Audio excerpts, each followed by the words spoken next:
One way of limiting the amount of spam that you get at your mail server is using a technique called graylisting. What graylisting does is it delays mail from somebody that it doesn't know about. So if you get an email message in, what the graylisting software will do will be to send a completely legitimate SMTP response saying, hold on. If it's a legitimate sender, that legitimate sender will go, oh, okay, I'll wait some period of time and then I'll try to resend. What the message that they get indicates is this is how long you should wait. Now, some software is good about waiting that period of time, some isn't so good, but really, graylisting works pretty well. There's a piece of software that you can install on Linux systems called Postgray that works with the Postfix mail server that is actually really good at doing this graylisting and limiting the amount of mail you are getting from illegitimate senders. So let's take a look at Postgray. And the first thing I'm going to do is I'm just going to show you where all of the different configuration files are stored. So we've got Etsy Postgray, there's whitelist clients and whitelist recipients. If you want to make sure that some mail servers or some people who you are getting mail for always get through the gray listing, then you can put them onto these white lists.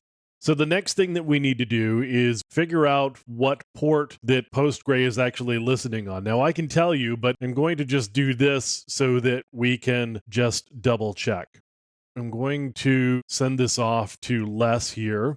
Now, in this case, I happen to know that it's 10023, so we can see that that's actually listening there. So the next thing that we need to do is go into our postfix directory. I'm going to edit main.cf, and I need to find the recipient restrictions line.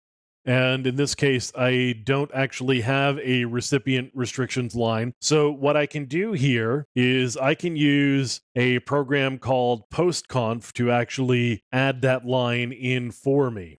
So I'm going to add SMTBD recipient restrictions, permit my networks, that's going to be okay, permit SASL authenticated. So if anybody has authenticated, that's okay. We're going to reject unauthorized destination. And then finally, we're going to use a policy service. And I'm going to check my local host on port 10023, and that's where our Greylist software is actually stored. So now I can take a look at main.cf again.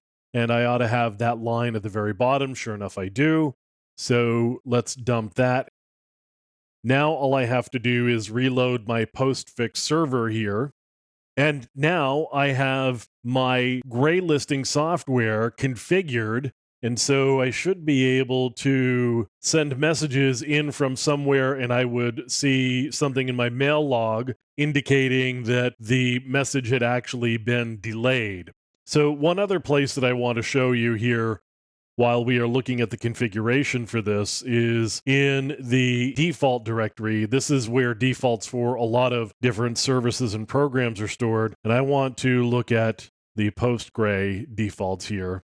So we've got options that tells us which port we're actually listening on. The other thing I can do is say delay is equal to some period of time. The default is going to be 300 seconds, which is 5 minutes, and I could say 30 seconds, I could say 60 seconds, maybe I could say 180 seconds here, and that would be okay. I would have to restart my Postgray server for that to take effect, but graylisting is a really good way of making sure that some of these bogus senders aren't actually getting through to your mail server and getting spam into you.